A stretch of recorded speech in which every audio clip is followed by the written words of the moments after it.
US ने करी हम पे टैरिफ की मार और चाइना ने खोला हमारे लिए दरबार। मुद्दा गर्म है और कॉफी भी गर्म है। आइए डिकोड करते हैं। तो सवाल ये होता है कि यूएस के टैरिफ की मार से बचने के लिए अब चाइना के पास जा तो रहे हैं, पर ये कहीं हैंडशेक ना होके हैंड ओवर तो नहीं हो जाएगा। अरे बेटे, चाइना वो नेबर है जो आपसे चीनी मांगने आता है, आप उसे दे देते हो, पर वो आपका वाईफाई भी चोरी कर लेता है। अमेरिका तो वो फादर है जो आपको धमकाता है, डांटता है, but he also pays you. इन छोटे मोटे प्रोग्रामों से कितना कमा लेते हो? और रशिया तो वो कजन है जो आपके बुलाने पे आपकी मदद के लिए हमेशा आता है, खर्चा पानी आपको बहुत देना पड़ता है उसका। इसके लिए कम से कम 70 लाख रुपए चाहिए। मतलब ये है कि आपको आमंत्रण तो है, पर आप टुक्सेडो में आएंगे, लुंगी बनियान में। मैं हूं सम्राट डागर। सिर्फ 10 मिनट में आपको इस समस्या को डिकोड करके दिखाऊंगा और ये बताना चाहूंगा कि कैसे हम इस सिचुएशन को भी अपने तरीके से खेल सकते हैं कि if we know how to play our card. चलिए शुरू करते हैं। तो यूएस टैरिफ क्यों लगा, इसके बारे में तो आपको जानकारी होगी कि रशिया से ऑयल खरीदने के चक्कर में ट्रंप हमको पनिश करना चाहता है, क्योंकि ट्रंप काफी पीस लविंग पर्सन है।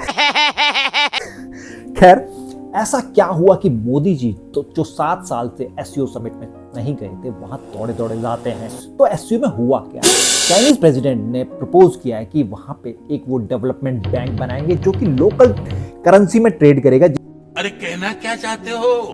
डॉलर की जो सत्ता है ना, उसको चैलेंज करने की बात करी जा रही है, क्योंकि आप जानते हैं वर्ल्ड वार 2 के बाद ऐसा सिस्टम बन गया है कि ऑयल हो या कोई भी ट्रेड हो, सिर्फ डॉलर में ही ट्रेड होता है। इसलिए सारी कंट्री को अपने फॉरेन रिजर्व डॉलर में ही रखना चाहिए। अगर डॉलर ही एक ग्लोबल करेंसी रहेगा, टैरिफ और सैंक्शन जो अब यूएस सबको लगा के दादागिरी दिखाता है, ये एक नासूर बन गया है। चाइना जैसी सुपर पावर और रशिया जो कि एक पावरफुल कंट्री है, इन दोनों को ये बिल्कुल पसंद नहीं। तो उन्हें अमेरिका के टेंट्रम झेलने पड़े, जो कि फिलहाल भारत भी झेल रहा है।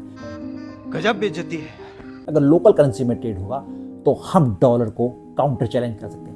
और तो ये भारत के लिए सही होगा, क्योंकि अमेरिका को, बिग डैडी को नाराज करना कितना सही होगा उस दोस्त नेबर के लिए जो कि हमें डोकलाम देता है, गलवान वैली देता है, और हमारे नेबर को वो आर्म्स देता है जो वो हमारे खिलाफ यूज करता है।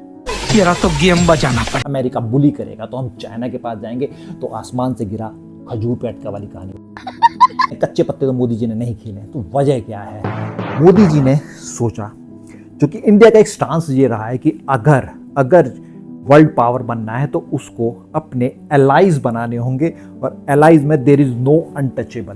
पास्ट में क्या हुआ, ऐसे तो हमें ब्रिटेन ने हमें रूल किया था कितने साल, उसके साथ आज हमारे अच्छे संबंध हैं। तो चाइना को हम इग्नोर नहीं कर सकते, वो हमारा नेबर है। नेबर कम्स फर्स्ट, पर वो बदमाश नेबर है अगर हमारे लिए, तो हमें करना क्या है? इसकी बदमाशी को हैंडल करें, क्या हम उसको चैलेंज कर सकते हैं? इस समय हम इस सिचुएशन में नहीं है, तो फिर हमें कैसे कार्ड खेलने चाहिए?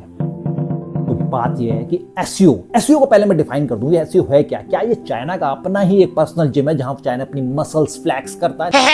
को एस्टैब्लिश सेंट्रल एशिया की पावर्स के लिए किया गया कि वो एक अपनी सिक्योरिटी और एक कोलैबोरेशन के साथ काम करें। तो उसमें चाइना मेजर प्लेयर है और रशिया अपने कार्ड खेलना जानता है। इंडिया इसमें 2017 में आके जोड़ा है, यह मोदी जी के राज में जाके जोड़ा है, क्योंकि इंडिया को एक टेबल चाहिए थी जहां पे वो चाइना के सामने बैठ जाए, जहां पाकिस्तान भी हो और चाइना को हमें बर्दाश्त भी करना पड़े। मजा आया। पर इससे होता क्या है? क्या हम सिर्फ एक फोटो सेशन के लिए जाते हैं और उसके सिवा हमारे पास कुछ नहीं है? हम इंडिया भी एक सुपर पावर या इनके एलाई बन जाता है? ऐसा तो बिल्कुल नहीं है। हैंडशेक करना का मतलब यही है कि हम आपके साथ आए हैं, दोस्ती का हाथ बढ़ा रहे हैं, पर हमारी भी शर्तें हैं। इन्हीं शर्तों को एक चेस के मूव की तरह अच्छे से खेलना होगा, जो मैं आपको बताता हूँ कैसे इंडिया एससीओ को यूज कर सकता है अपने बेनिफिट के लिए और काउंटर करने के लिए। यूएस को उन्हें नाराज नहीं करना है, बस उन्हें यह दिखाना है you can not bully us just like we are no. ये होगा कैसे? इंडिया ने अपने कार्ड्स अच्छे से खेले हैं। इंडिया ने चाइना को अपने मार्केट में एक्सेसो दी है, बट विद कंडीशन। कंडीशन है BIS एंड QCO।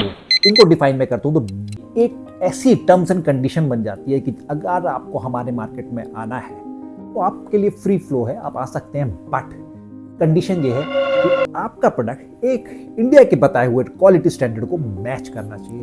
इसलिए सस्ता और चीप सामान बिना क्वालिटी के आप आने ही नहीं देंगे। और इसके लिए WTO भी कोई आप पे पाबंदी नहीं रखता, क्योंकि एक फेयर ट्रेड पॉलिसी है। ऐसे ही यूरोप भी करता है कि वो अपने ग्लोबल स्टैंडर्ड सेट करता है। तो मार्केट में एक टर्म यूज करी जाती है हैजिंग। तो हैजिंग का साफ सीधे मतलब है कि आप कैसे ट्रेड ऑफ कर, इससे जो सस्ता सामान जो इंडिया के मार्केट को कैप्चर कर सकता था, अब उसे क्वालिटी मेंटेन करने के लिए एक प्रॉपर कॉस्टिंग आएगी। जहां एक कंपटीशन बढ़ेगा तो इंडिया के पास भी चीप लेबर है, चाइना के पास चीप लेबर है, पर चाइना की प्रोडक्शन बहुत ज़्यादा है। वो अपने हम लोग जहां इन्फ्लेशन या बाकी कंट्री इन्फ्लेशन से झेलते हैं, चाइना तो डिफ्लेशन से झेलता है। उसका मतलब ये है कि उस पर इतना सरप्लस माल है जो बेच ही नहीं पाता, क्योंकि लोगों को लगता है ये आज इतने का है कल और सस्ता हो जाएगा। Deflation is more dangerous than inflation. तो इसलिए चाइना का जो अनसोल्ड माल है वो सीधे सीधे इंडिया में ना आ जाए, और वहाँ उसके लिए तो सारी सिचुएशन वेल इन गुड हो जाएगी, और हम अपने कारखानों के अपने ही बिजनेस के साथ कॉम्प्रोमाइज़ कर जाएंगे। और इसका मतलब ये नहीं कि हम नाराज हो गए हैं यूएस के साथ और हमने ब्रेकअप कर लिया है। जी नहीं, अभी हम सिचुएशनशिप में हैं यूएस के साथ, क्योंकि हम उनके साथ वो पा सकते हैं तो चाइना के साथ या इवन रशिया के साथ कभी नहीं पा सकते, क्योंकि हमारी ऑलरेडी अभी भी डील है यूएस के साथ, जहाँ पे हम टेक्नोलॉजी ट्रांसफ़र कर रहे हैं, सेमीकंडक्टर से लेके चिप्स मैन्युफैक्चरिंग की बात कर रहे हैं, जो कि आज की डेट में टेक्नोलॉजी ही एक पावर हाउस है। आप एआई के बारे में सभी जानते हैं। साथ में डिफेंस, जो कि बात हुई है GEHAL डील की, जेट इंजन डील की, जिसमें अमेरिका इंडिया के साथ जॉइंट मैन्युफैक्चरिंग करने के हामी भर चुका है। और वो कोशिश कर रहा है कि भारत के साथ, जहां हम 4.5 जनरेशन फाइटर प्लेन की बात करते हैं, दुनिया में सुपर पावर के पास स्टील्थ एयरक्राफ्ट है, तो हम सीधे 7 जनरेशन एयरक्राफ्ट तक की टेक्नोलॉजी को समझ सकते हैं, जो फिलहाल हमसे कोसों दूर है। और यही एक मंत्र है कि शक्ति के साथ ही शांति और समृद्धि आती है। क्या बात है सर, क्या बात है। तो प्रेजेंट सिचुएशन यही कहती है कि आपको अपने एलाइज अपनी ज़रूरत और अपनी कंडीशन के अकॉर्डिंग समझने चाहिए, और उनको उतना ही वेटेज देना चाहिए। किसी के लिए बिल्कुल दरवाजे बंद नहीं करने, और किसी के लिए खुला दरबार भी नहीं होता। यही डिप्लोमेसी की भाषा है। इन्वेस्टमेंट करवाने से फॉरेन प्लेयर की बहुत फ़ायदा होता है, क्योंकि अगर चाइना यहाँ पे इन्वेस्टमेंट करेगा तो जॉब यहाँ लोकल लोगों को भी मिलेगी। प्लस मैं जिस एरिया में इन्वेस्ट करता हूँ उस एरिया को तो मैं बॉम्ब नहीं करूँगा। तो जहां आप एक ग्लोबल स्टेज ढूंढते हैं कि पाकिस्तान को एक टेररिस्ट कंट्री घोषित करवाएं, तो पाकिस्तान फिर भी अपने कार्ड्स खेल के कभी यूएस और कभी चाइना की गोद में बैठ जाता है। अगर आप यूएस और चाइना की इन्वेस्टमेंट हिंदुस्तान में करा देते हैं, तो अब उनके लिए आपको नाराज करना पॉसिबल ही नहीं है। यही गेम चाइना ने खेला था 70s के ज़माने से। जो सारी मेजर कंपनीज जो यूएस में थी वो चाइना में सेटअप हुई because of cheap labour and manufacturing hub. और आज चाइना 1/3 ऑफ द वर्ल्ड का मैन्युफैक्चरिंग हब है। हम सिर्फ 3% पे ही हैं, क्योंकि हम न्यूट्रल बनने की कोशिश करते रहे। हमें लगा कि हम किसी खेमे में नहीं जाएंगे। ये हमारी बेवकूफ़ी का हर्जाना ये है कि आज कोई भी आता है हमारे कान को पकड़ने या ऐंठने की कोशिश करता है। तो यही मैंने कहा कि आपको अपने एलाई उसे नहीं चूज करना है जो आपको कॉम्प्लीमेंट दे या आपसे अच्छी खासी बातें करे। आपको अपने एलाई उसकी कैपेसिटी के आधार पे करने चाहिए कि कैसे मैं इस एलाई के साथ ट्रेड ऑफ कर सकता हूँ, हेज कर सकता हूँ, या साथ में म्यूचुअल बेनिफिट के साथ काम कर सकता हूँ, rather than a second player. क्योंकि हम सिर्फ एक मार्केट बने रहेंगे तब तक हम एक पावर नहीं बन सकते। हम कस्टमर एज ए किंग की बात करते रहते हैं, पर आज के स्मार्ट वर्ल्ड में जीतता वह है जो मार्केट को कंट्रोल कर रहा है, जो रूल बना रहा है, जो रेफरी है, जो बताता है ये हो सकता है, और जहाँ पे उसको ग्रीन कार्ड दिखाना है ग्रीन दिखाता है, और जहाँ वो नाराज हो जाता है रेड कार्ड दिखा के उसको आउट कर देता है। इंडिया एक साउथ एशियन अलायंस बना सकता है, जैसे कि सार्क सम्मेलन था। मोदी जी ने अपने कोरोनेशन में सार्क नेताओं को बुलाया भी था, पर वे एक खाना पूर्ति थी। सिर्फ बात बनाने से कुछ नहीं होता, need to be strategic enough. तो क्या करना चाहिए, ये अलायंस ऐसा क्या कर देगी, हम अपनी बात को ऐसे रख सकेंगे कि जहां हम एक रूल सेटअप बनेंगे। तो बात आती है कि digital security, consumer security, green energy, ऐसे रूल बना सकते हैं आप कि वो रूल आपको किसी को भी ग्लोबल मार्केट में चैलेंज करेंगे कि आपको अगर हमारे स्टैंडर्ड को फॉलो करना है तभी आप आ सकते हैं, अदरवाइज आपकी एंट्री क्लोज है।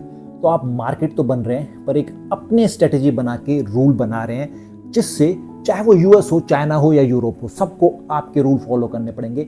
और अब आप ग्लोबल रूल सेटर हो जाएंगे, नॉट जस्ट फॉलोवर। और माइंड इट, असली रूल वही करता है जो रूल सेट करता है, फॉलो नहीं। बहुत तेज हो रहा है। एक स्ट्रेटेजिक मूव होगा, इस पे हमें सोचना जरूर चाहिए। आप लोगों की क्या राय है? क्या आपको लगता है कि इंडिया को यूएस के साथ नाराज होना चाहिए या चिप बनाने चाहिए? चाइना के साथ पीस रखनी चाहिए, जिससे कि हमारे नेबर को भी कंट्रोल में रहेंगे, और हमें अपने डिफेंस को हाईटेक बनाने के लिए यूएस का साथ रहना चाहिए, और रशिया से चीप एनर्जी लेनी चाहिए, क्योंकि वो हमारा ऑल वेदर फ्रेंड वो भी है, बट हम उसको पे करते हैं। तो यहाँ पे आपको ज़्यादा इमोशन के साथ नहीं खेलना है, आपको डिप्लोमेसी के साथ खेलना है। अगर आपको सुपर पावर मिलना है तो आपको डिक्टेट करना पड़ेगा। ऐसा नहीं है कोई भी आए आपको पेल के जाए। तो हमें अपनी टैक्टिक्स, अपनी स्ट्रेटेजी ऐसी बनानी होगी कि जहाँ पे लोग हमें चैलेंज करने से पहले सोचें कि हमारे बगैर काम किसी का नहीं चलने वाला है, हमारे साथ कायदे में रहोगे तो फायदे में।